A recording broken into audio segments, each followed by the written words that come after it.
See here. I read in regards of encyclopedia and see, okay. So, I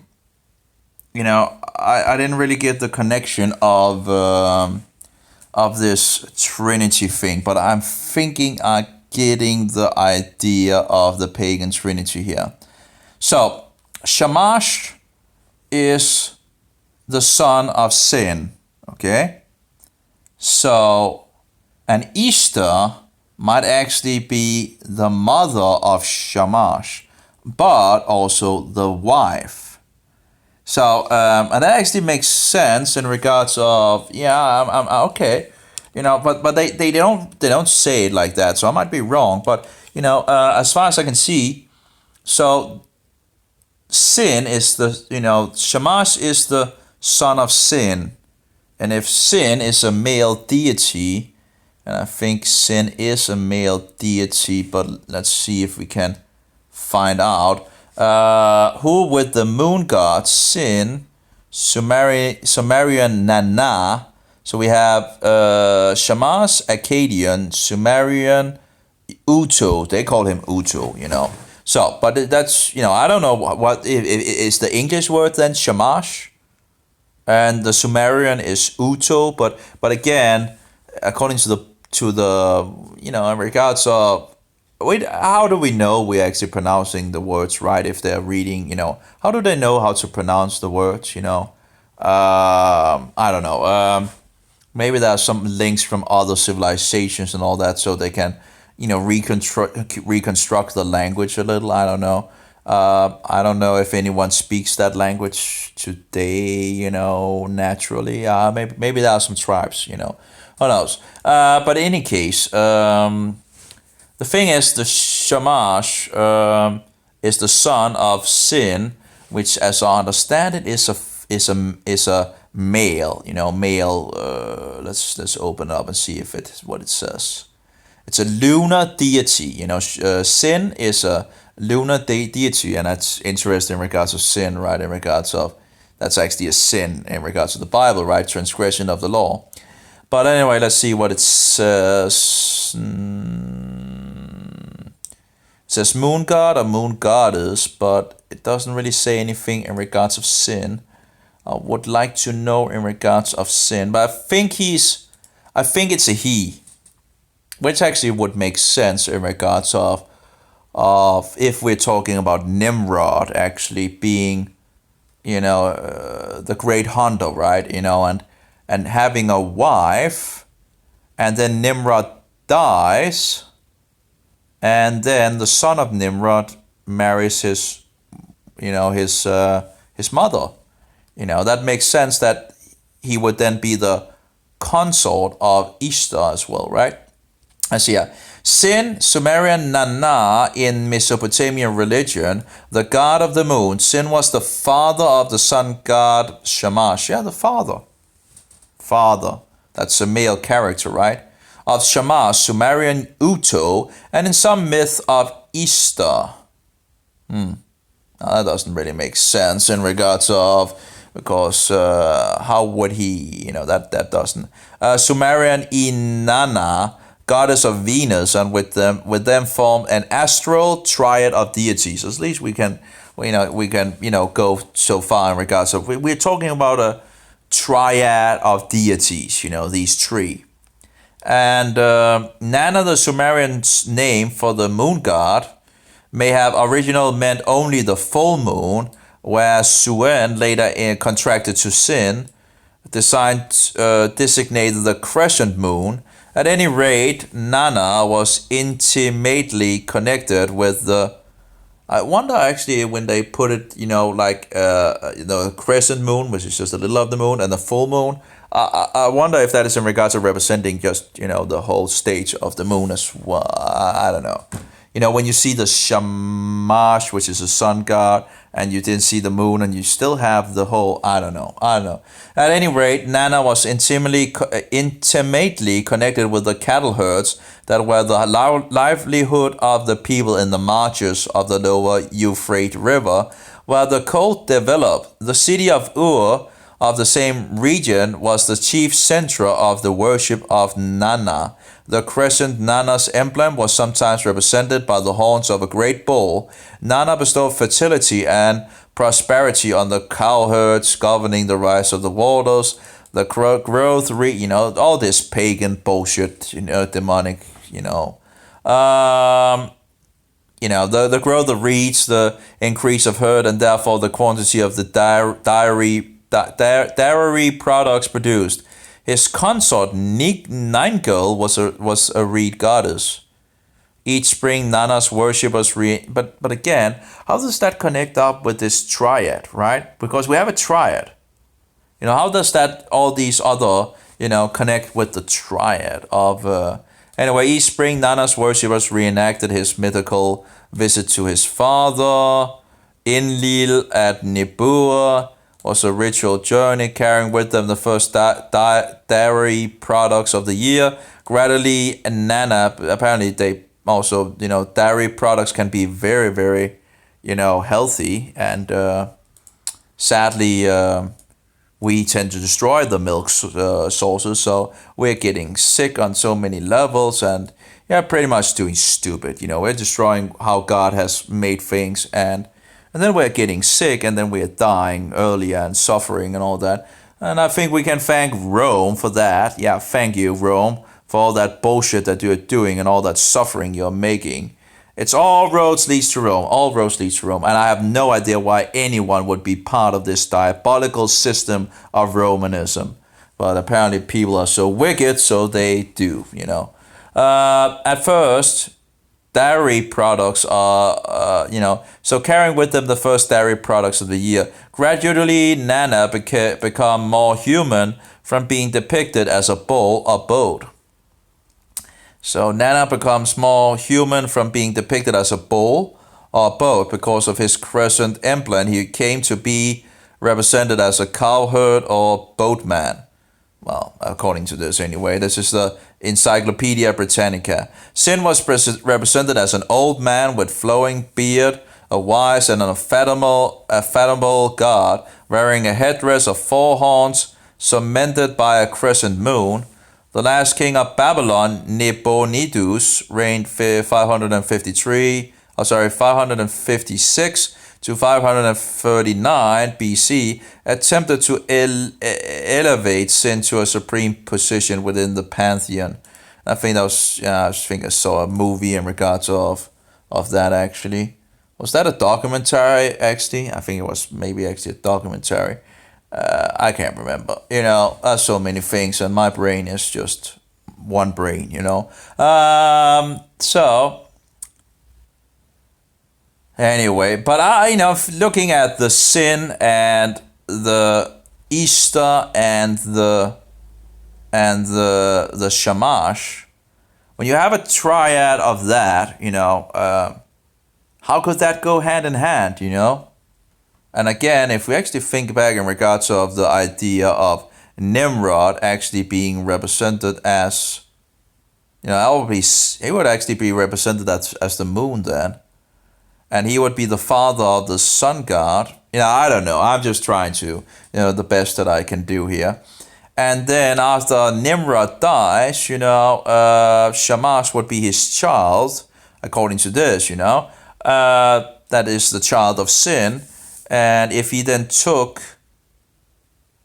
his wife, but apparently the information says that Sin had another wife, so I don't know, but I guess it could work in regards of, but it's something to look more deep into. I wonder what the two Babylons are saying about this, but I know that he had, in regards to the pagan trinity, had a woman in the trinity, so. And also you see the Mohammedans believing that the Trinity has a woman in the Trinity. So it's just utter nonsense. Here we have in regards to Nana.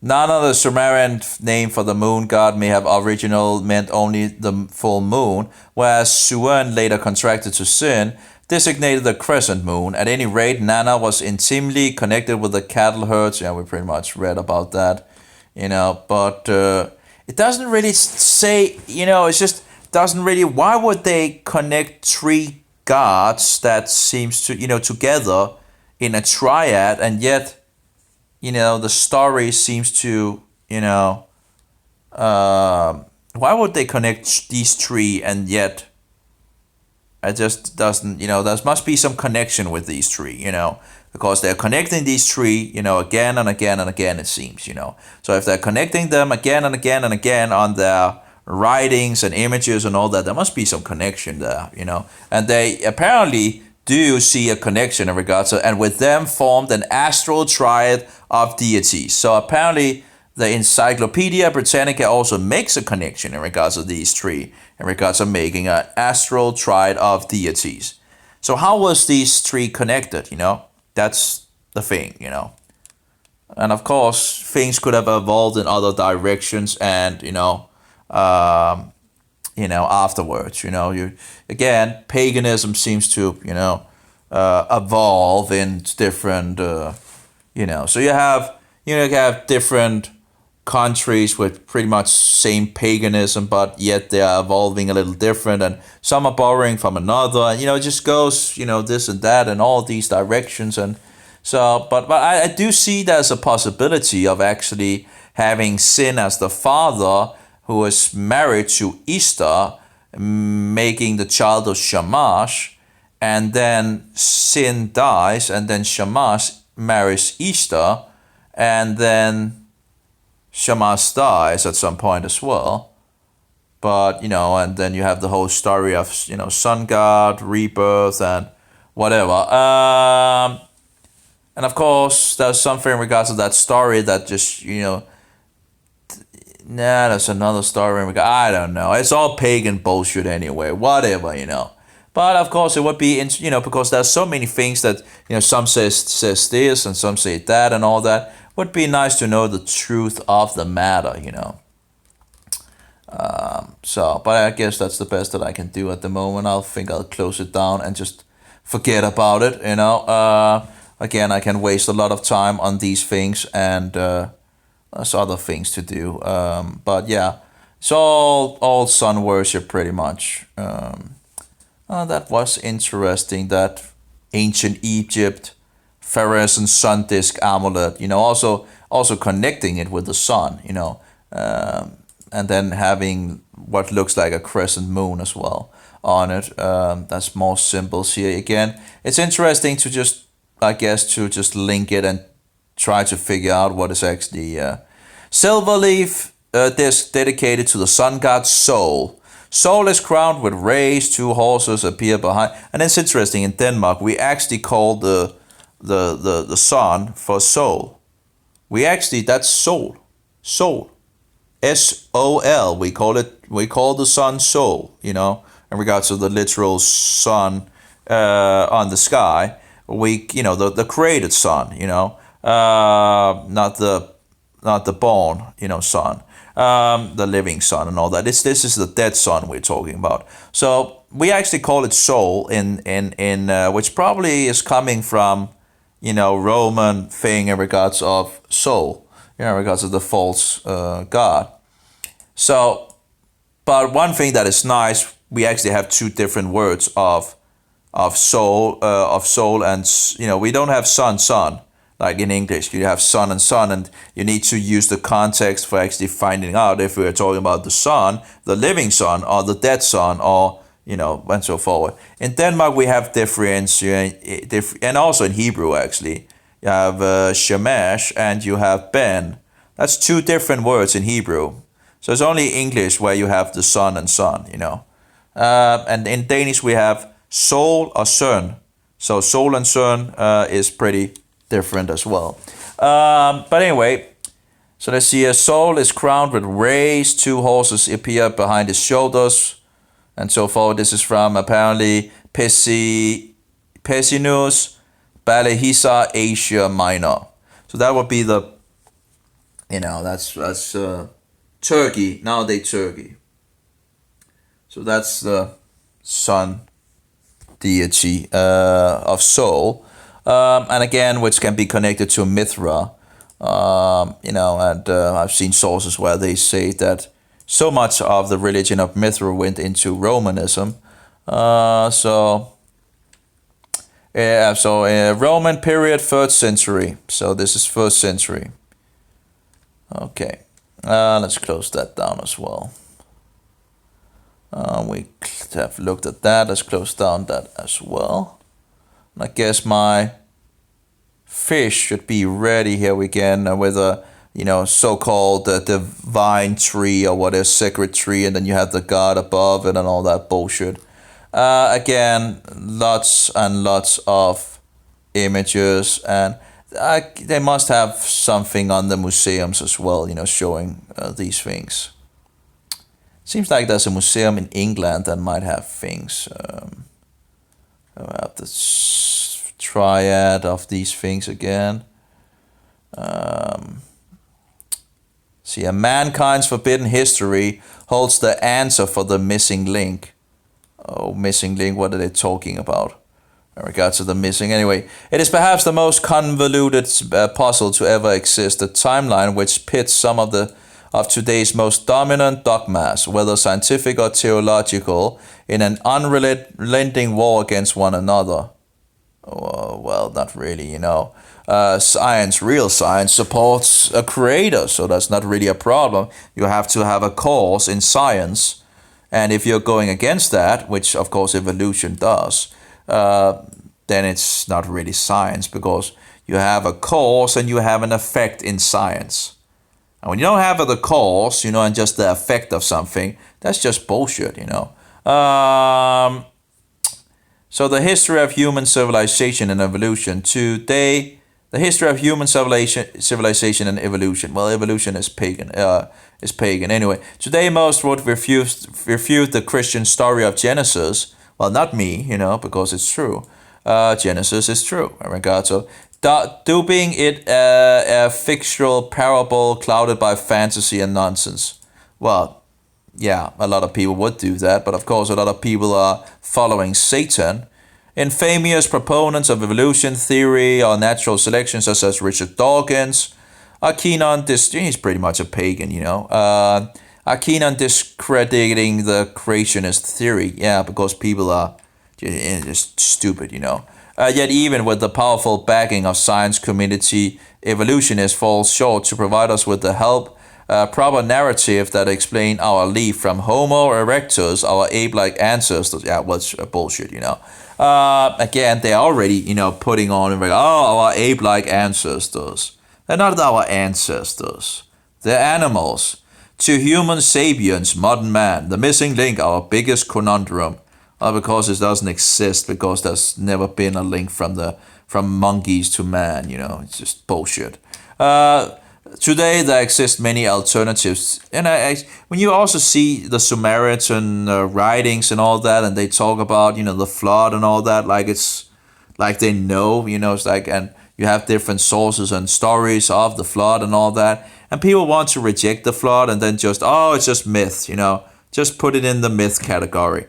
Well, that doesn't make it untrue, just because you think, you just put it in the myth, it's just incredible how stupid is people, So, as I understand, we have over 100 flood histories.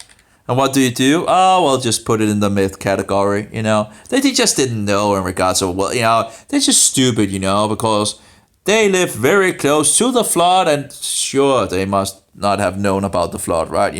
They must not have known what had just, I know Satan has a quick way of erasing history and all that. Time works for Satan, but come on, you people, Of course, there's an agenda to do this, Working for Satan. Today, there exist many alternative theories that aim to explain mankind's speedy evolution. The ancient astronaut theory is perhaps one of the most controversial of the bunch. Yeah, let's get away from the Bible, right? This theory takes researchers back in time to the cradle of civilization in the Middle East. Oh, what? Did they just say the cradle of civilization in Mesopotamia? Oh, you do understand you're supporting the Bible, right? Yeah, anyway. because they don't, they really, they always come out and say, oh, the Bible says this, it's not true. The Bible says that, that's not true, and all that. And then up pops the things from the dirt, They dig and they find out something. Uh-oh, we have a problem. Oh, well, just jump on something else, right? Yeah. They just, they never think about, oh, I was wrong about this, maybe I'm wrong about, the whole thing. No, they just go on to another one and try to discredit, with something else, how foolish do you have to be, It's just incredible to this, Anyway, this theory takes researchers back in time to the cradle of civilization in the Middle East, the ancient land of Mesopotamia. The Sumerian cuneiform tablets uncovered in the 7th century provide modern man with a new understanding of our history. This lost knowledge has been slow to make its way into mainstream thought, and it's just now beginning to air on television on both the History and Discovery Channel. Well, and you should be very careful of trusting these mainstream sources. They have a way of, they have an agenda, and you just have to be aware of that. Accurate decoding the complicated language of the past has taken archaeologists many decades, but fortunately today these ancient scriptures have come to light for all the public to view. And then they have a pagan picture of, a picture of so-called God and all that, whatever bullshit. Access to scripts such as the Book of Enoch, the Nag Hammadi Gospels, and the Book of Jubilees, among the other historical texts, help to broaden our knowledge base relative to what is the Book of Jubilees they're talking about? Is it have they, as I understand it, there was never found a Book of Jubilee in regards of the Dead Sea Scrolls, as far as I understand it. Actually says almost lost over the centuries. The Book of Jubilees was retrieved in the Ethiopic language. That's interesting. I guess I have some more information on that Jubilee book, actually, in regards of my own Book of Jubilees, which I let's see here, but I remember that there we have Jubilee. Let's see here. Professor Charles of Oxford University says that it would be difficult to estimate the value of this commentary, the oldest in the world on Genesis. This is in itself a distinction, but its value is in the insight it gives into the religious beliefs of the 2nd century BC. Yeah, so it's a 2nd century BC. But that's am I thinking about something else? Oh yeah, the Book of Jubilee, yeah, and then okay, I get it, okay. I was thinking of something else. I was thinking of the Book of Yasha, which is that too. Oh yeah, okay. So I get it. Okay, I'm on the page now. In regards to that, yeah. Okay. Wow, my brain. It's getting a little hot as well inside here. So did I have anything to go backwards? No. Apparently this browser doesn't use multiple processors, so it's very slow. It's very bad because I have a way of, because it's actually a nice browser, but the problem is it's not too quick, on my old computer here, which actually is a 8-thread CPU, so, but, being slow overall, but it doesn't really take, if it could use more of the CPUs, it would probably be a lot faster. I have another browser that seems to do that in regards of Opera, and it's just so quick. Among other historical texts help to broaden our knowledge base relative to the writings in the canonical Bible. Many of these documents predate the canonical Bible by 1,000 of years, shedding light on the origins and influence of the familiar stories told therein, having an immense influence on Western thought. And of course, in regards of stories, right? We have similar stories in regards of the flood of Noah and all that. And yet they, and then, they go from one from the extreme to another end of the extreme. It's like you can't win, If you don't want to believe the Bible, you will take, one route or the other. Many would be shocked to discover the great deluge hero Noah was actually a Sumerian king. Well, in the Epic of Gilgamesh, one of the longest known stories involving the king of the Sumerian city called Uruk, Noah is visited by a king and told of the common cataclysm, the Great Flood. I'm not sure about that, but anyway.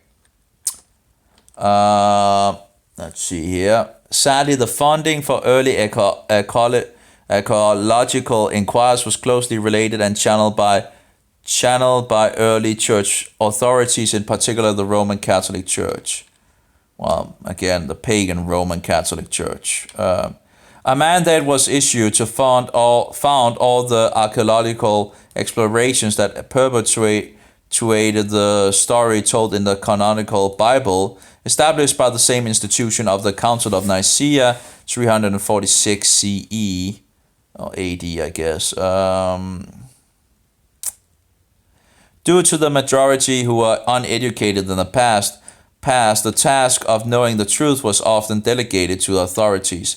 Fortunately, today knowledge and information distribution is rampant among the internet, and the power is now left in our hands as the efforts of past decoders is finally being disseminated to the world, spread around the world. And that's the problem. The thing is, people, the information is there, but we have scholars that are just keeping the knowledge from people, that wants to have the information.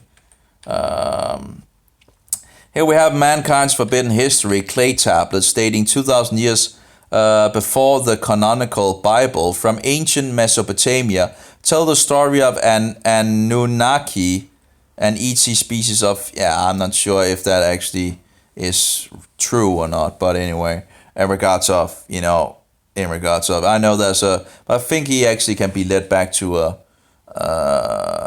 Freemason. I think he was a Freemason. I might be wrong, but anyway. But it's, the Bible tells us pretty much, the things. And when one realizes that the God from the Old Testament, they call him Yahweh, was none other than the local deity of the Sumerian city of Ur, Enlil, the truth is revealed. Enlil and his various relatives were venerated as gods in various temples, from Nineveh to Ashur to the Sumerian city of Ur, to name just a few. Well, I'm not entirely sure about that, because you have to remember that in regards to the Bible, we already have corruption very early on, it seems. God is coming down and confusing their languages and all that already at that point, So, similarly, his brother Enki and his children Nana and Inanna also had temples and prominent cultural and trade portals with the region. More importantly, Enlil was not acting alone, but rather in consort with others referred to as Anunnaki and all that, Enlil and his brother Enki are mentioned in Genesis and more historical clay tablets as participating in genetic trials to produce a primitive worker Homo sapiens. I think this is from this weird source of,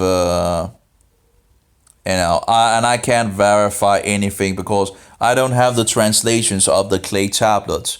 I don't know, they probably exist someplace and all that where you can, it would be, sometimes you just you need to read it yourself because, and actually make your own conclusions, because there's a lot of dishonesty going out there, to also to use it to discredit the Bible, and an agenda to, anyway, a very detailed account is provided of a clinical trial that results in the archetype for the human race, Adam, being birthed. The trial was conducted by Enlil's half-sister Nimma and his half-brother Enki in an African laboratory. Yeah, whatever.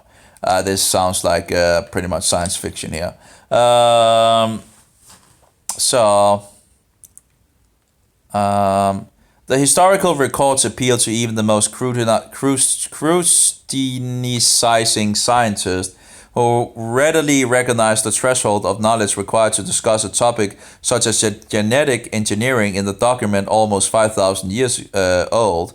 which provides a more detailed account of the creation of man, one that makes sense technically and historically, versus the precise version provided by the Bible, although in many cases complementary.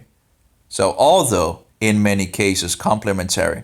You see, I think it's the other way around. I think they distorted the truth, and they knew some of the things that was true, right? So they used the truth and mixed it with lies, as the devil always do. When people go astray, that's the thing that tends to happen.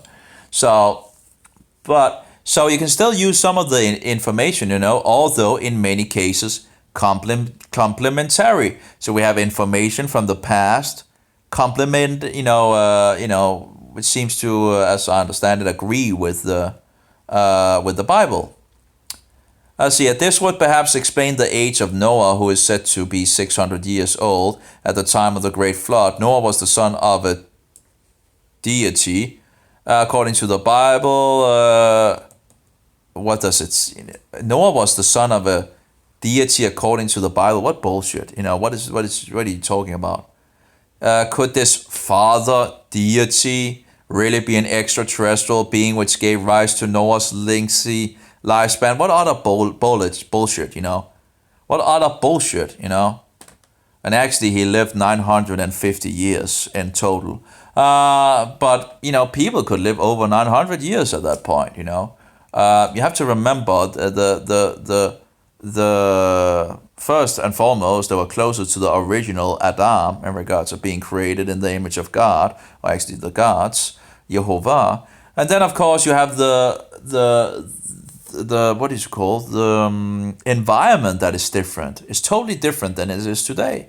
We see the animals could get bigger. They could probably also live longer, right? In regards of they are bigger, they probably live longer, and man are living longer as well. So again, there's so many things and so many factors that plays in, So this is utter bullshit in regard. You really have to be careful about these. Noah was nothing special in regards of living 900 years at that point. And of course he says 600, but you have 350 years after the flood as well. So, but of course he says who said to be 600 years old at the time of the flood. Yeah, but that's not really a biggie. So various deities in Sumerian and Egyptian records had also known as names which seem to span long periods of time and were found throughout various ancient texts. For example, the Akkadian god Sin was also known as the moon god Nanna, son of Enlil. And after the flood, people also could live a long time, and we have historical sources that talks about longer living kings and so forward. And that's probably more, out there, but I've seen support for that. And that will just support the Bible, because we know that after the flood, we have Shem living 600 years. And we have, then it goes downward from there. 400 years, 200 years. And we have Abraham that is only 175 years. But that's still a pretty good age. We have Moses, he goes to 120 years. Pretty fine age compared to our days, right?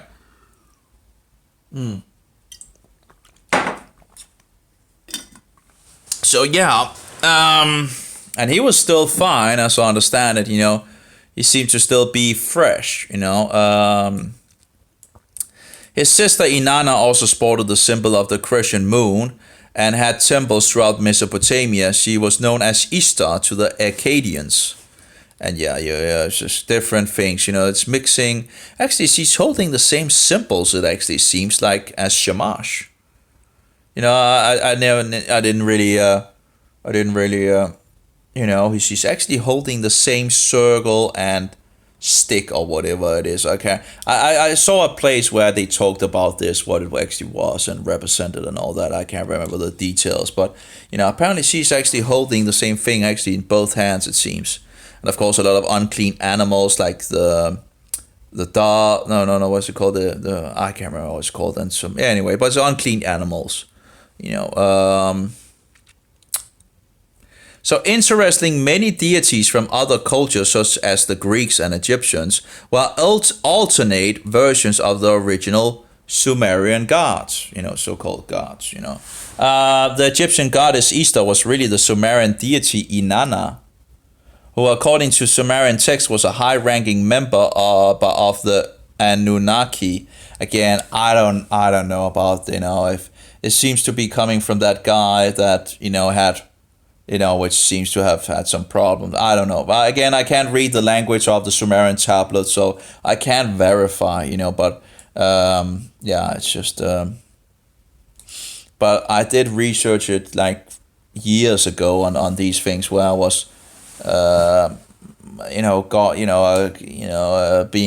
going a little astray from.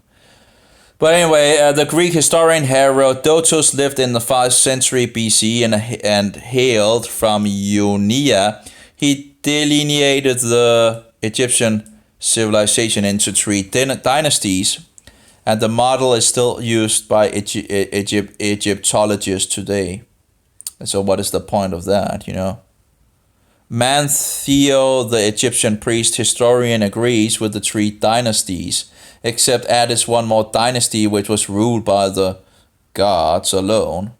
He states the first dynasty rulers of Egyptian gods ruled for 12,300 years. That's pagan bullshit, It is interesting to note that the Sumerian text, Enki, was assigned the regions of Egypt and Africa by his father Anu on or before 3760 BC.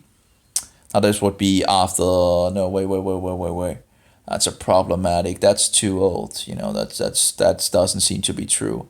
We have, for the flood, is around 4,400 to 5,000 years ago, as far as I remember. So we have a difference of 600 years in regards of, but that's the amount of space that we have in regards to the flood. And some seem, some things suggest that it might actually be more over in the 5,000 years in regards of the flood years ago that the flood was. But in any case, I don't know. But it's around 4,400 to 5,000 years. It's in that time span. The Sumerians claimed that all aspects of civilization were taught to them by deities that were worshipped in the temples of Mesopotamia. You don't think Satan would be working already after the flood? Of course he would, So in regards of being taught by deities was demons. Demons have a way of, because of course they want worship, right? So they need to, deceive man. So people believes. Here we have the star, which actually represents the sun again. It looks like the Star of David, which actually is just around the sun. Detailed knowledge about Earth's orbital plan, tilt axis, spherical shape, and precision behavior of its equinox were known by the Sumerian deities, who were also credited for the construction of the zodiac. Yep, demons. There we go. And I guess in regards to astrology as well, right? All that bullshit. Let's turn that off. I think my fish is pretty much done. More than done, I guess. So, yeah. Do we have a plate? Yeah, I have a plate. Actually, also have some chicken as well. But of course, chicken is not as good in regards to... But, you can make some soup as well with it. There we go with... Oh, let's just let them sit there and get the heat and all that, and I'll eat them afterwards. They're going to be nice. Did I put any salt on them? No, I don't think so, but... Anyway, so we actually have what seems to be the Star of David from Sumeria, and that's kind of old. We also found it in Egypt as well. It looks like the Star of David, doesn't it? Pretty much. You have up and yeah, pretty much look like the Star of David with a sun inside of it. And of course, we have other places where you actually see the Star of David and a sun inside of it, like a round circle inside of it, and then sun rays around of it. So, of course, the question is, does the Star of David actually represents, the solar symbol in regards of. They also found a Star of David, actually two of them, in an Egyptian temple, a Roman temple apparently found in Egypt, and apparently the Mohammedans went totally haywire over that and thought that someone had, put the Star of David into there, whatever. Yeah. And they thought that, anyway, whatever. So, detailed knowledge about the Earth's orbital plane, tilt axis, spherical shape, and precision behavior of its equinox were known by the Sumerian deities, who were also credited for the construction of the zodiac. Contrast this detailed level of knowledge in Sumer with the possessed in Europe during the Middle Ages. Scientists and church authorities in Europe were at odds whether the earth was round or flat, while the people at Sumeria and the surrounding region had advanced mathematics, metallurgy, law codes, and produced many civilization first inventions and advanced achievements. And then there's some things in regards, I guess it's in regards to the different gods and all that they are trying to put up and all that. And the Anunnaki family tree according to the Samaritan records, okay. So I guess it's all, the demons pretty much, We have Nana, lords of Ur, and Lilith apparently also have something. Beautiful queen, consort of gods, apparently. Inky, and of course, we know that there's some bullshit going on in regards of Lilith and Adam and all that. There's so many bullshitters out there. So many lies out there to discredit the Bible. Really, Satan really has people working on. Anyway, the correlation between the God of the Old Testament and the Samaritan God are apparent. The Sumerian storm god Enlil can be considered the god of wrath and vengeance in the Old Testament. Oh, really? When discussing religious truth, there is what the ruling party or superpower believes and what the subordinate cultures believe, which is given a derogatory label as pagan or occult. Give me a break, An example of this is taking place and manifesting presently in the Middle East, where religious factions represent Christianity, Judaism, and Islam are waging war in an ancient land of Canaan near Mount Megiddo, located south of Israel. Warring factions whose genealogy originates from Sumer are still in conflict today. The devotees of Enlil, as to say Yahweh, the God of the Old Testament, give me a break, stand toe-to-toe with the followers of Enki, still at odds with others of the domination of the earth. Give me a break, Could the conflict involving the countries of Iran, Iraq, Syria, and Israel be a result of past wars that took place between the so-called gods, Enlil and Enki, and their offspring, as written about in the War of Gods and Men by Zechariah? There we go. Zechariah 6:16. Yeah, I thought so, And that guy, if I remember correctly, I think I found out he was a Freemason. And couldn't be trusted in regards of his view in regards of this. So again, yeah, I had it on my, that it's probably. Here we have Tree of Life. Notice a symbol at the top of the tablet, an object which closely resembles the Egyptian sun disk. The ancient symbol has many theorized meanings, including the sun and enlightened knowledge held and passed down. And so you see this sacred, palm tree or whatever, and I have no idea how they actually made that into look like that, but on the image, but I guess they probably.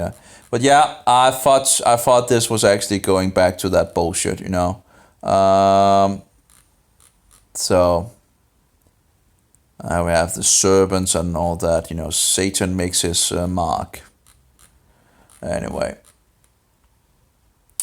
Have to be kidding me. Swedish government grant $175,000 to found drag queen shows for children. The world has gone utterly nuts, you know. This is outrageous, you know.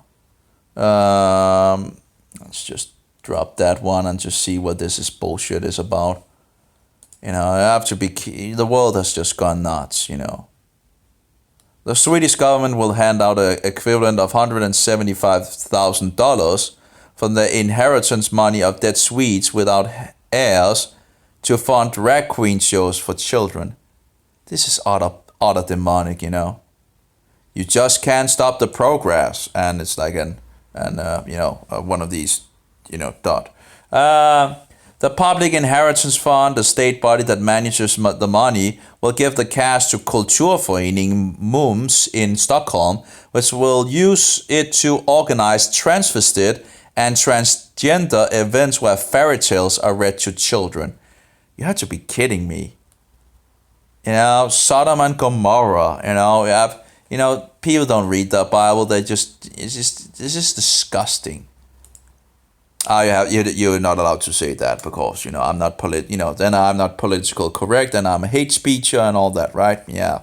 They're always, you know, it's always easy to stop the voices of truth while you demean the others, you know, in regards to saying it's hate speech, right? They just pulled the hate speech card. It's not hate speech, it's the truth.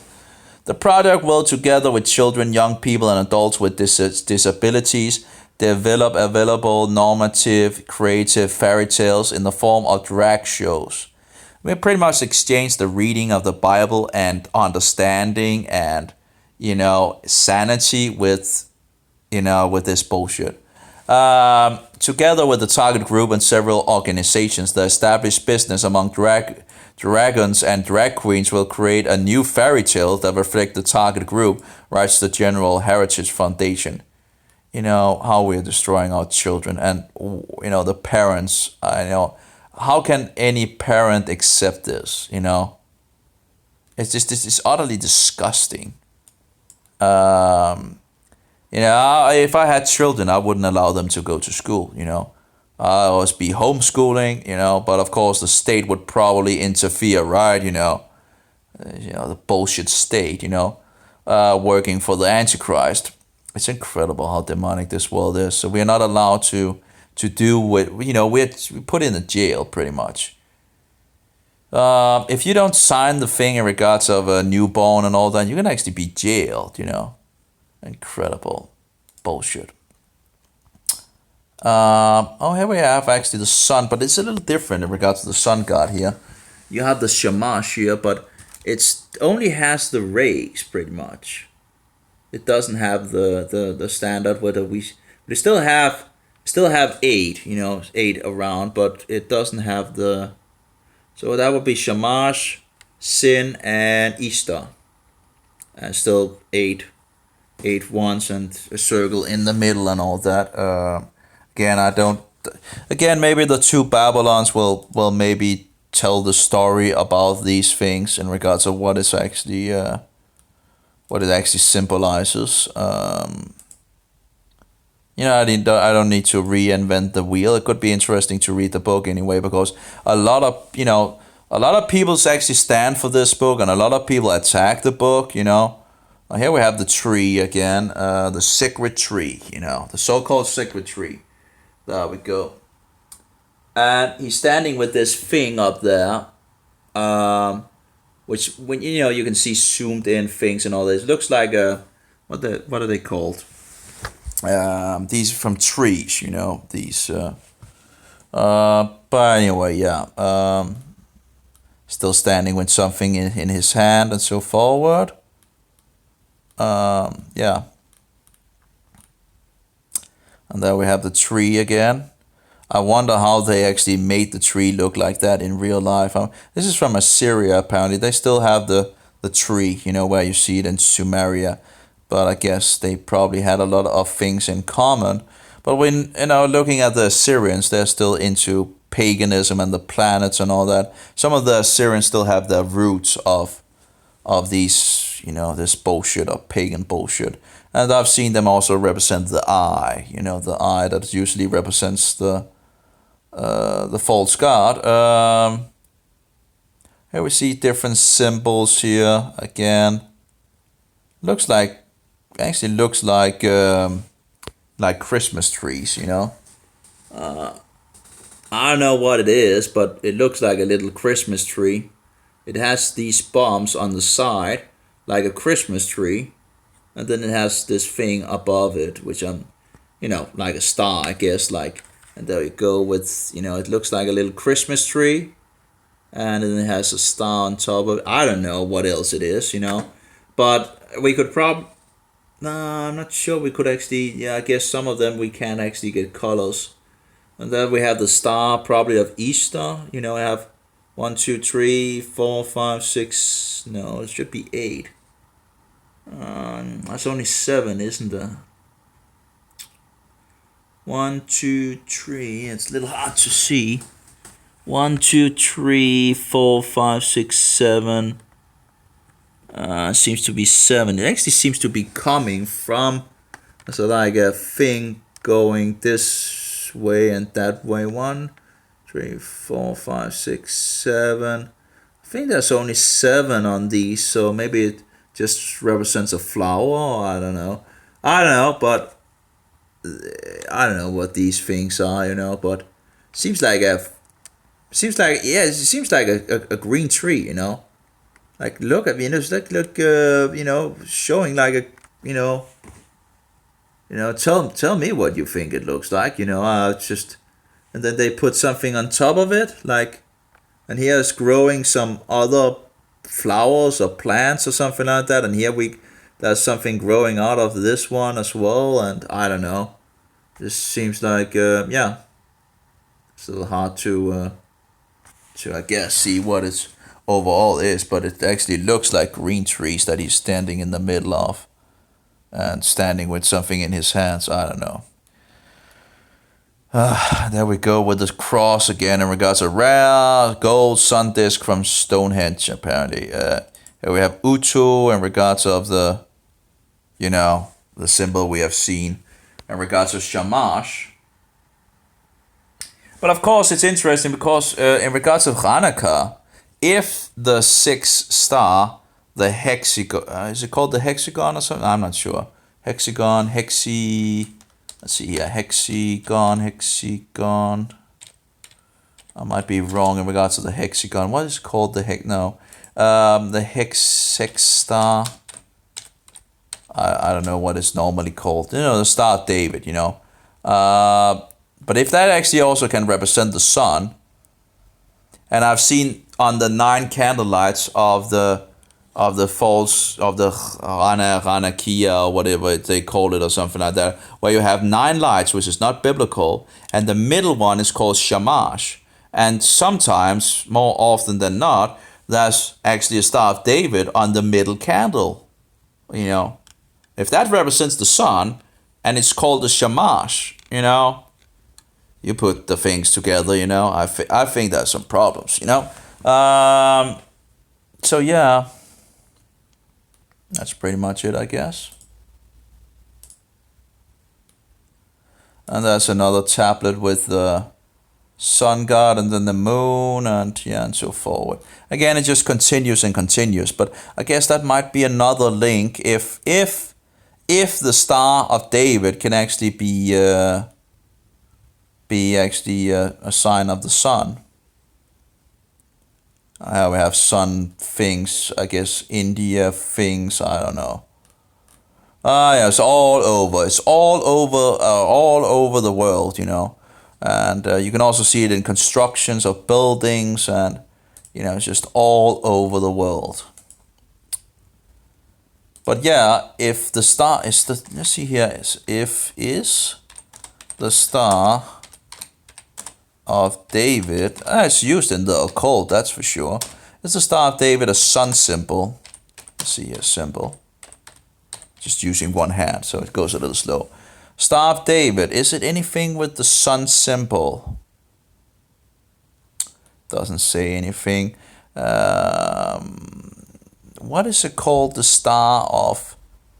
I don't know what you usually call a star like a star like that, you know, a magic star. Here we have a magic star apparently. Um, I don't know, but it wouldn't be a surprise if it's actually related to here we have in regards to where they get it to relate to the 666 and all that. Of course, it's not a symbol of the Jews. You know, that should have been a, in regards to the flag, it should have been a menorah, and some Jews actually have put a menorah on the flag of Israel and not the Star of David, so-called Star of David. But yeah, it would be interesting if it actually represents the sun as well. I don't know. But it is used in the occult for sure. So, I don't know, 6-pointed. Yeah, okay, 6. Let's see. Oh, it's really slow. There we go. Let's see. 6-pointed star. What do we have a problem here? Okay, 6-pointed star. That's just advertising as usual, right? Oh, I didn't write sun correctly apparently, so that might actually have the hexagram. Okay, it's called the hexagram. Okay, here we go. In regards to the sun, it seems. Well, there's a circle in the middle, and then and I've seen that before, and then I've seen sun rays around it all. So let's look at the images and see what we see. Yeah, here we have like 6-pointed star sun totem thing. That's a jewelry thing. Here we have another one in regards of 6-pointed star with the sun in sun. No, here we have a. No, I don't know. Because again, when you see at the Samaritans, you know, Samaritans, you actually see the hexagon, which is called the hexagon apparently, the hexagon in regards to the sun, you know. So, if that can represent the sun, you know, it's just, but it's used in the occult, you know. It's you have a 6-pointed star with a dot in the middle. Usually, when you have a circle with a dot in the middle, that represents the sun. So, what could a star represent, you know, with a dot in the middle? Could that also be a representation of the sun, you know, in regards to the occult circles? I don't know. You know, they have so many things in regards of a lot of bullshit. Yeah, apparently we also find it in other nations, these, you know, this is Aramean Wheel of Eternity depicted inside you know, here we have jewelry in regards to where it's like a sun. You actually have 2 of these stars. We have the Satanism, Star of David, Deception apparently. So yeah, I don't know. It's just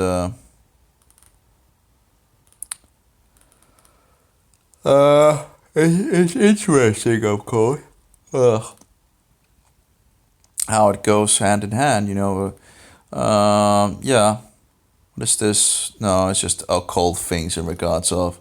I would be. Oh yeah, here we go with the Star of David again. And you know, I do wonder when we have this. So that's one more. Let's, you know, this is Sumerian. Oh, come on, there we go. Star of David, or hexagram, holding by, I guess, the god that it represents, I think. But anyway, that pretty much looks like a Star of David to me. Yep. So that's at least 2 witnesses, and I've seen that before. So, so we have 2 at least, and there's probably more in regards of the Star of David and what it represents. You know, it would be interesting. Surprising origins of the Star of David, Simona Rich. Let's open it up. Okay, she has made a video. Maybe I've been in it before, actually. I think I actually have been on her webpage once in regards of this, where she goes through some of the stuff. But if you actually can, oh yeah, you see it in one of the chakras as well. I can't remember which chakra that is. Let's see here. Does she say which chakra it is? And I don't have. I've thrown all of my occult books out after I became a Christian. So I had a good amount of those. So on chakras as well and all that bullshit. So yeah, wasting my time on pagan bullshit pretty much. Yeah. So because they seem to have been using it in Samaria, right? Which, of course, the Jews was in Babylonia, but they already seem to have had a problem with a star. It seems from the Bible already getting out of Egypt. So I don't know. It's just Star of David versus occult star. But it is interesting to see a Star of David found on the Shamash, which, Shamash, we know, is in regards of the pagan sun god. Now, the Jews do say, if you're actually reading it, the Shamash is the helper or the servant. And I guess it must be, it's not in Hebrew. So the closest that I've been able to find is Shamash and not Shamash in regards to Aramaic. But I don't know enough Aramaic to actually, if it actually can get to Shamash, So, but just interesting searching Shamash on the internet, the exact same name that they give that middle candle in regards of Hanukkah, and also knowing that people are saying it's a winter solstice festival, and looking at the history of it as well, actually the same time as the Greeks was setting up there and defiling the temple and all that, close to the winter solstice, which might have been one of the reasons why they did it at the exact point. And then seeing that a lot of the Greeks was actually Hellenized in regards of Greekanized, and thereby it might have been easy for, it might have been actually, taking a pagan festival in some sense, making it so-called Jewish. You just see all these things, there's some serious problems here, I think. You also see Jews responding to this festival of not wanting to keep it, Christian Jews and all that, that also see the problems with it. So, and yet a lot of Christians are defending it, replacing it with Christ Mass, which I do wonder Hanukkah might actually be worse, I don't know, it's just, it's at least more deceptive. And if the Star of David, can represent the sun, the literal sun, the false sun and all that, well, that makes sense, doesn't it?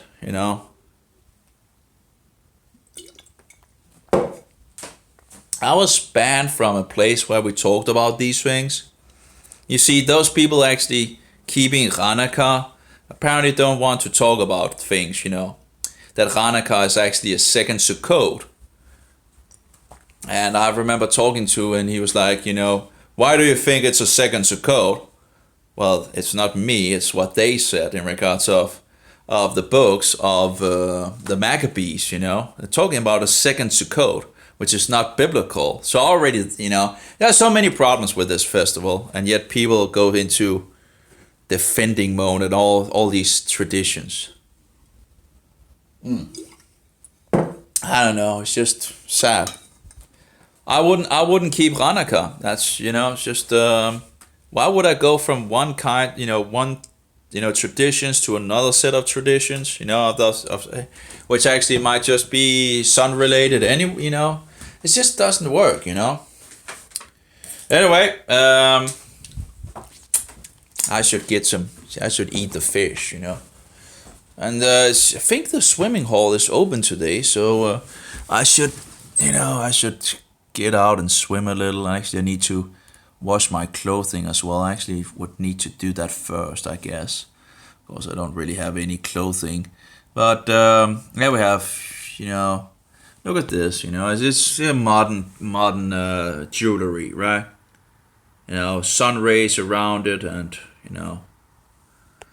um, yeah. But of course, we know that it's used in the occult. There's no question about that. Here we have the star sun symbol of the god Utu, which is Shamash. 8-pointed deity star symbol, that would be Ishtar. Okay, actually they are showing how it can actually be like this apparently. So, and it can represent the 8 star deity, which we know goes back to Ishtar. Here we have Ishtar again. This is called the Galilean star. Galilean culture dated to around. It seems to be wrong in regards to the dating, but And then they have 1, 2, 3, 4, 5, 6, 7. That seems to be missing something in regards of. They're talking about Babylonia here, but there seems to be some things. Some other information seems to be wrong. Yeah, and here we. Oh well. And again, the sun. It's all pagan bullshit. All pagan bullshit. It's everywhere around us. Everywhere around us. So yeah.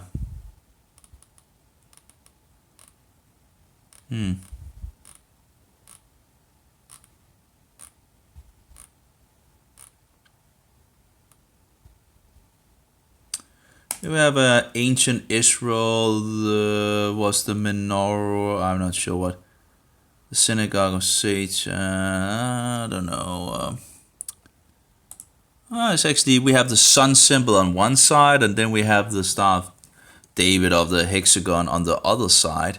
So we know that the cross can represent the sun as far as I see it. So what is, here we go in regards to the cross, I guess it's so-called Christian cross, but it's from 1160 to 1175 AD, with the Star of David. I can just show you. The Star of David and a circle in the mid, actually a circle with an inner circle, it seems. And then we have the cross, which also can be found actually representing the symbol of the solar deity as well, it seems. So yeah, it's just incredible. Lots of bullshit going on in this world. So I just wonder in regards of if it actually can represent the sun. We know that the Jews rejected Yeshua, so it's not a surprise that they would, pick up pagan bullshit, Here we go in regards of this, a hole in the middle to represent, the circle, right? And we have, so, I guess they have different ways of disguising things and all that in front of our noses. But yeah, Jews have Jewish mysticism and all that. And I wonder if this is from the Star of Golgotha. Oh, okay. Where did they find that? On a Roman temple or what? Let's see here. Oh, interesting. Where is the picture? There's a lot of them. Simeon's coin, Iran, 800 CE. You have the Star of David with a round thing in the middle of it. I actually have a lot. That's 1500 CE, so it's used in a lot of places. Arabian glass, Christian tomb, apparently also using it. Interesting, because it actually was something in regards to the Jews, right? The Romanizers hate, everything that is Jewish, right? So, it's interesting, right? If they would. Egypt, here we go with, that's 10 CE, so that shouldn't be that old, but here we go with a cross, or the hexagram with a circle in a circle, it seems. Different circles. And we see it in India, apparently, Kerala. But I was looking for a specific thing here. We see with, looking like a devil inside of it, apparently from on the government building, whatever. Skeleton thing, tomb, Iceland. Where was the image that I was looking for? St. Peter's Basilica, that you have it with the circle inside. No, this is more like there's a circle inside of it, and then there's like a 6 square, whatever. But that was what I was looking for. Apparently this is 100 CE, still having something in the middle. There we go again, a circle in the middle. Circle in the middle again. This is from what, 5th century BCE? Oh, actually, 5th century BCE. So, and we don't know what it represents or what, it's just, here we have 5 BCE, something of that nature as well. That was, can't find the thing that, and here we have, actually Sumeria, that actually they talk about the, in the Vorderasiatisches Museum in Berlin, presented several cylinder seals dated to around 2500 BCE, decorated with the celestial symbols showing stars with the 6, 7, 8 and more points. These stars appear there is an astrological context, or in an astronomical context. Among them there is a circle surrounded by 6 triangles, which are like the Sat Konar. Click here to enlarge. Okay, so that where we go with the 6 star, and that's the sun in the middle. So as far as I know, so you have it represented as a. But where is that thing that I was looking at on if I opened it up in Google and found this one, right? And I wanted to see where they had found this one. You have a dot in the middle, a circle, and then, a star. Apparently they called it also Sat Konar. But let's see here, Sat Konar. Oh, here we go with, apparently they like colors in the middle and the star. But there we go, Kerala Temple Pillar Sat Konar. Not really the thing that I was looking for. Again, I don't know where that went. Apparently can't seem to find the image that I was looking for, Whatever. Pagan bullshit, more pagan bullshit, pagan. Then we go with the, I have 2 of those open, so I can close one of them at least. Pagan, bullshit. And more pagan bullshit, sun worship bullshit. Yeah. And I can waste a lot of time on those things for sure. Bullshit. And again, it looks like, it just looks like evergreen. Oh, they're evergreen trees. It just looks like evergreen trees, these things, it has this thing going, and we do see to have some flowers or something like that, and it has the thing that is that's typical for the evergreen tree, and then it has something above it. So did they do it with the evergreen trees as well? I don't know. I don't know if they had anyone at that. I guess they could probably, things was different at that point, I guess. Sun worship, more bullshit, and we have the snake, of course, because the snake always makes it, many of the times it makes it mark, So you have the round thing representing the sun, and then we have the wings and all that bullshit, And we close that down as well. And we have the triad, apparently, of the Sumerian, again, the first civilization and all that. So again, they went astray with pagan bullshit early on, apparently. Shamash, actually it calls Shamesh. It should be Shamash. But anyway, there we go. Another one.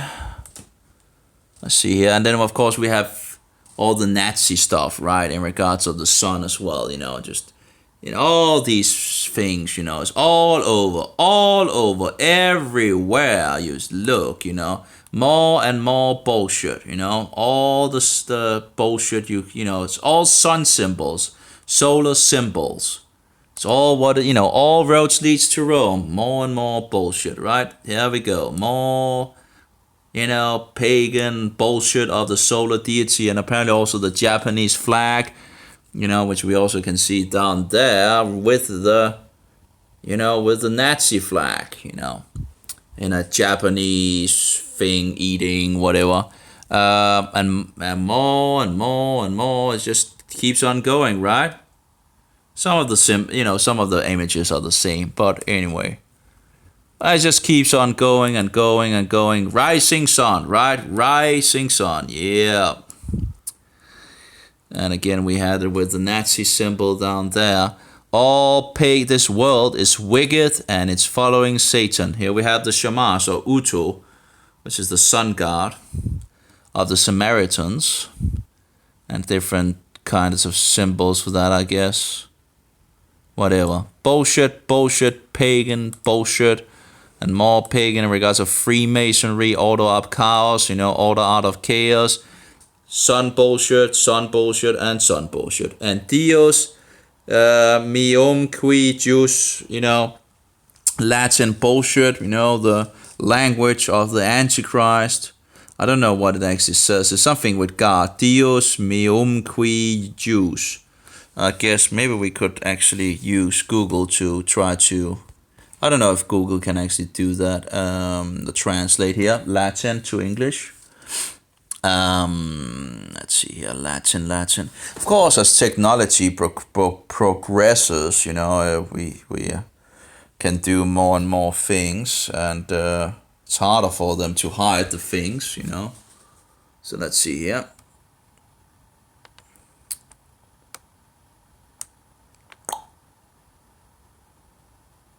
And that's some problems apparently. It's something with God, that's why Dios is God.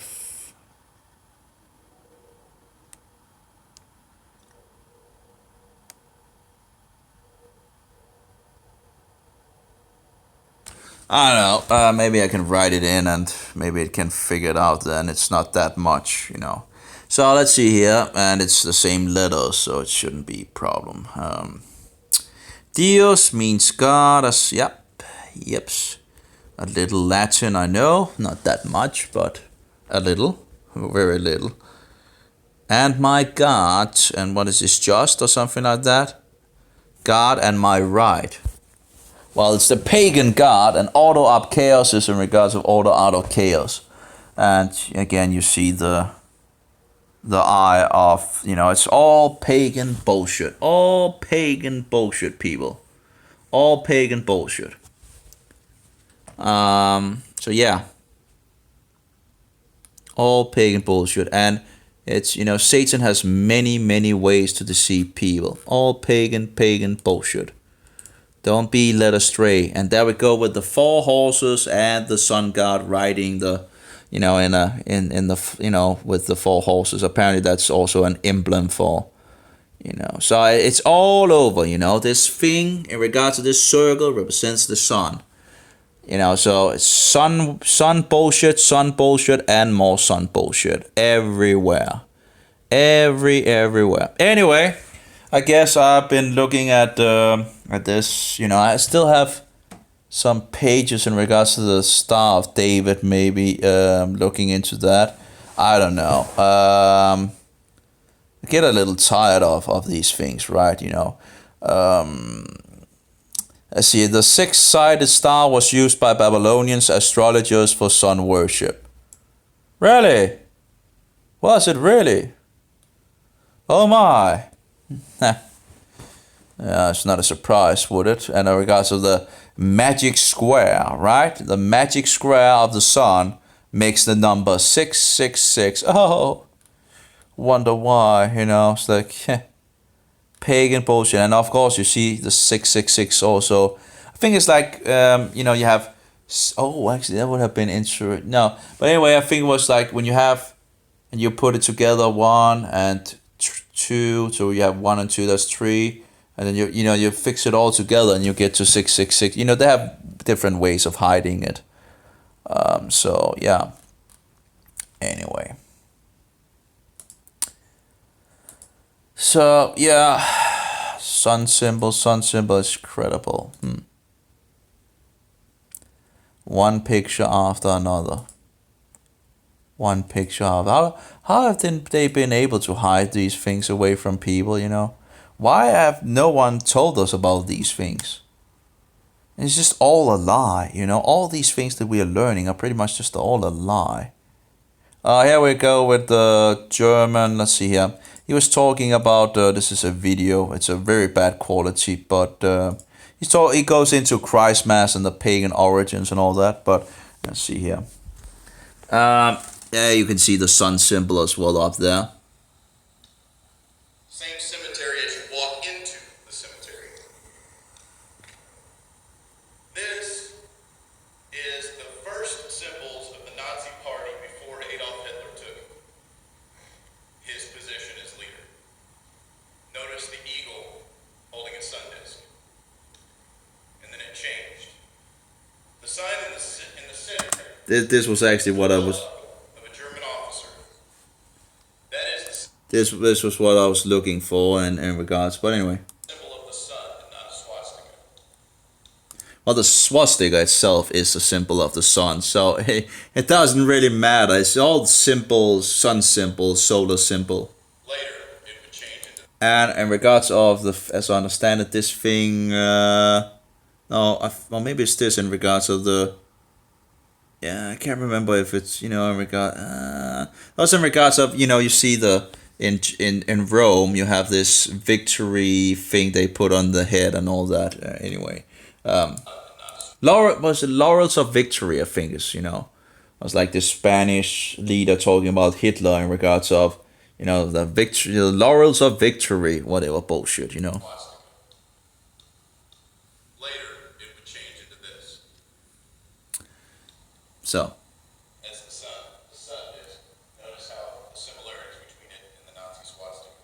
Well, again, it is the sun symbol. So, but it's interesting to see that the first things of this party seemingly was just a sun. You know, it's really bad quality. I would have liked to see but it's probably harder to find this this thing. Because if it's in the beginning of the party, there's probably not that many being made in regard. But, you know, it would be interesting to see more details in regards of down here, right? But, you know, looks like a sun with a circle and a triangle in the middle or something like that. I'm not entirely sure. But, yeah, sun symbol and, yeah. So, yeah, and of course we have the rest, you know, that pretty much point in that direction as well. But that was in regards to Christmas, pretty much, that I was looking into. Yeah.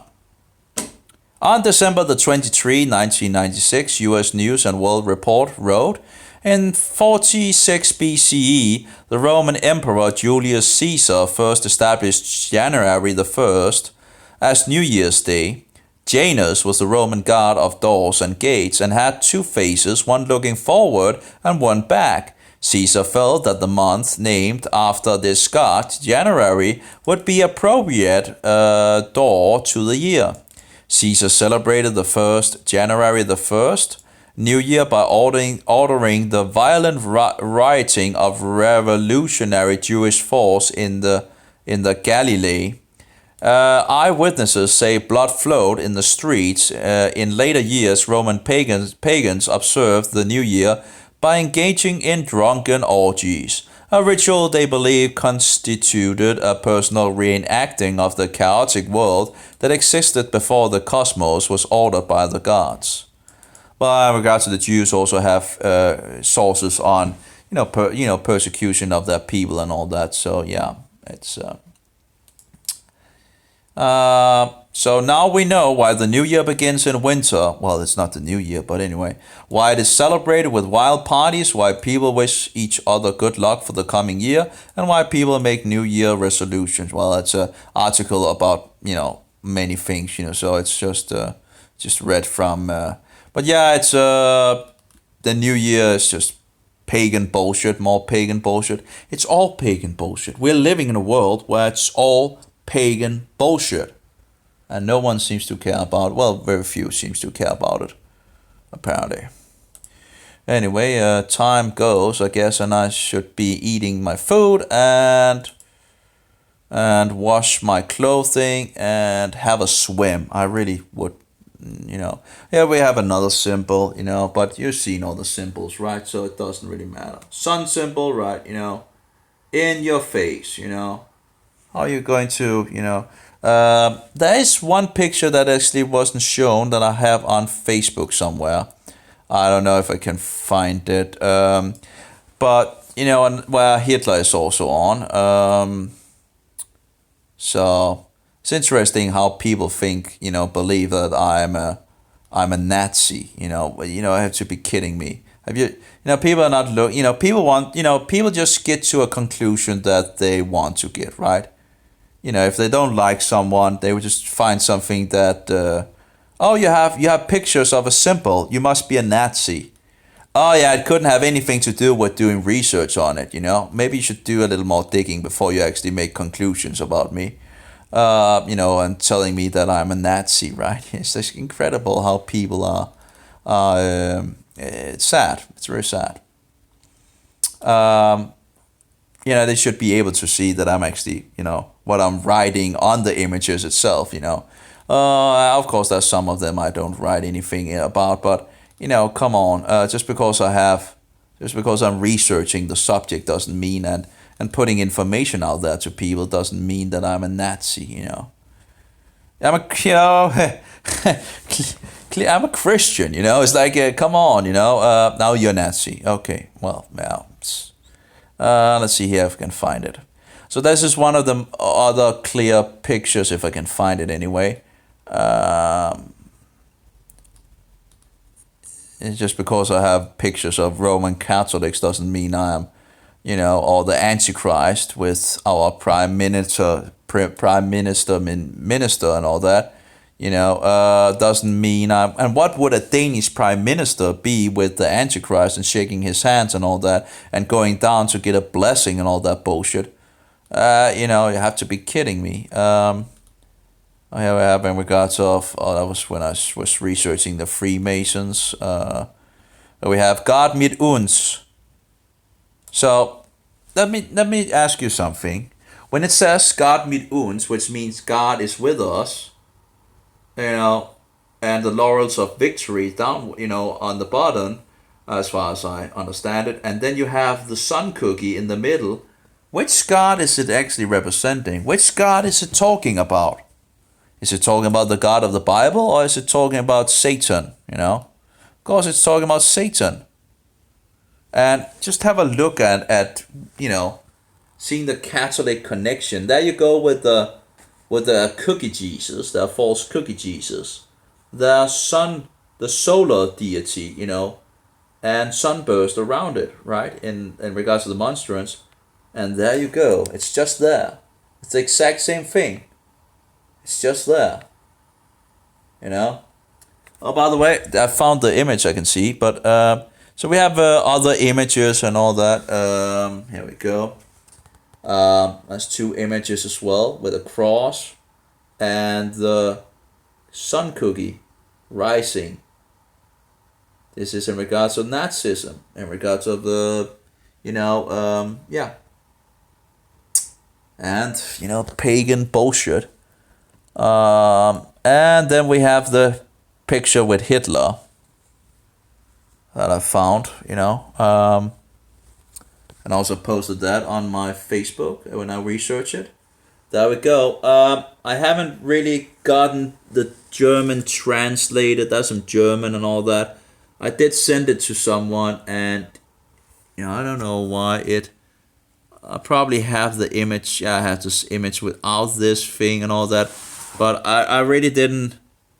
I think it was something. I can't remember. Anyway, but there we go. Hitler standing there, and what is in the background? The sun.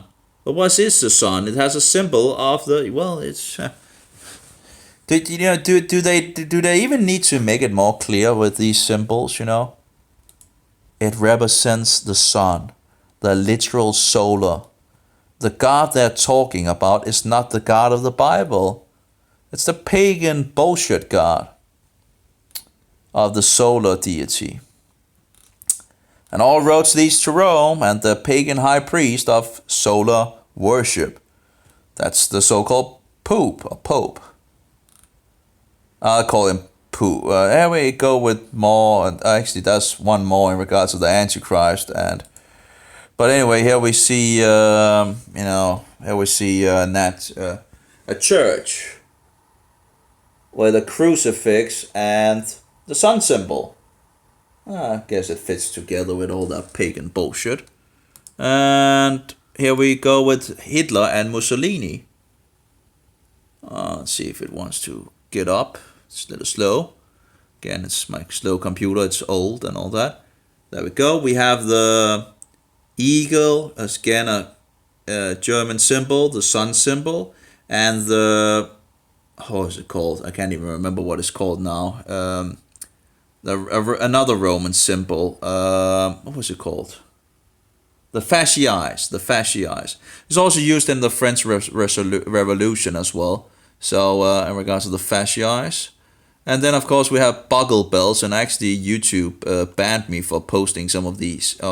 They deleted some of the images that I posted, and probably will do that in the future, I guess, because it goes against their policy and all that bullshit. You're not allowed to do research and post it to people. Apparently not. And of course the YouTube censoring as well and all that.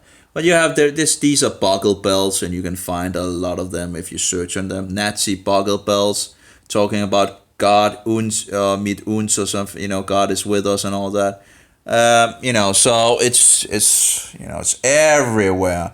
It's literally everywhere, and the question is why didn't they tell us? Why didn't they tell us? Here we have the eagle with the sun symbol, and it says God mit uns. Which God is with them? Here's Hitler in regards of a priest and all that. It's just all pagan bullshit. Working for the devil. Working for the devil. There we have Hitler. And what is there behind them? The symbol of the solar deity.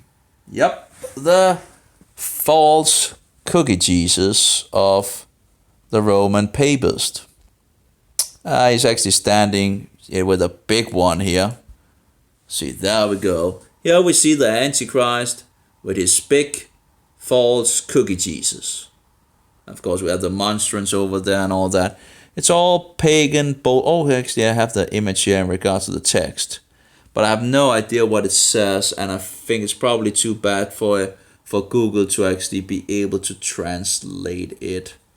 I don't think Google Translate will translate it, but we can try. I could write it down, but it's English. It's hard to read. Anyway, I should stop for now. You get the idea. You can do a lot more research. That's mountains of information. You just need to just go into a Google thing and begin to search on things. That's pretty much it. And just do a little research instead of looking at the Roman theater and the Roman circus, right?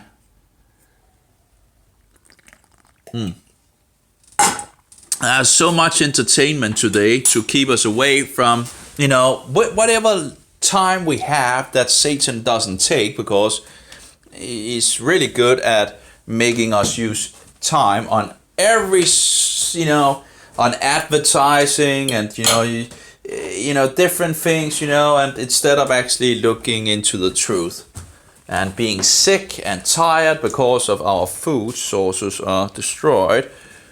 It's, I spilled fat on the floor. It's just bullshit. We have a lot of bullshit going on in the world. Anyway, why do I have something to pull that on? It's an utterly disgusting world we are living in, and if we don't take things a little seriously, we lose it.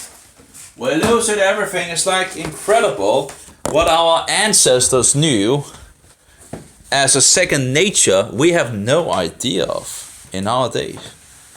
We literally don't have any idea what they knew as second nature. Every Protestant knew who the Antichrist was in the past. They are protesting against him, And literally, nearly no one knows who the Antichrist is or don't want to talk about it.